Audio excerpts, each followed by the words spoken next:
everyone, good morning. So, ang topic natin for today is all about repentance.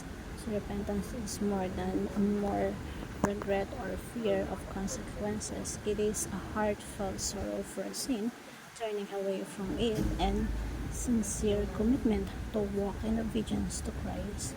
So, repentance is not a human work that earns grace, but a gift from God granted alongside saving faith and flaws from regenerated heart, humbled by God holiness and drawn to Christianity mercy.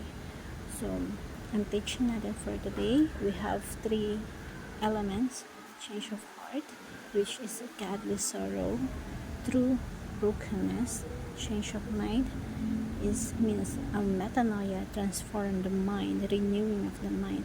So, hindi pwede na binago mo lang yung puso mo, kundi you have also transformations of your mind and change of directions.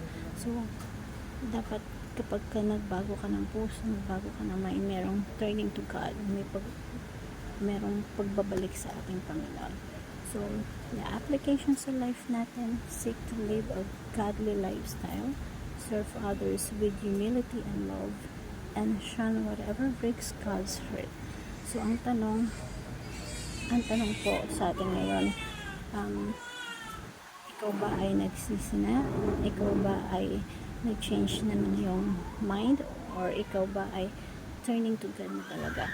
So, hindi pwedeng yung tatlong elements na to mawala sa iyo.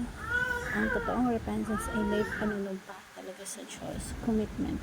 Yung totoong repentance, hindi pwede na meron ka lang sorrow or meron ka lang change of mind. So, dapat nakikita sa iyo, we seek godly lifestyle, namumunga ang ugali ni Kristo sa atin, ang asal ni Kristo sa atin. So, yung Espiritu ng Diyos kung nasa sa iyo na ba? Yun yung magandang tanong. And I want to share this simple prayer to you.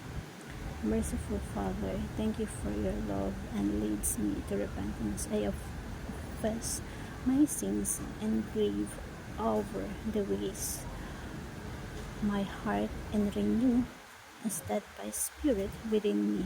Help me not only to mount over my sins, but also to hate them and turn away from them completely. Let my life bear the fruit of true repentance, obedience, humility, and joy in you. Keep me walking closely with Christ and make me quickly to repent daily. And I pray in Jesus' name, amen.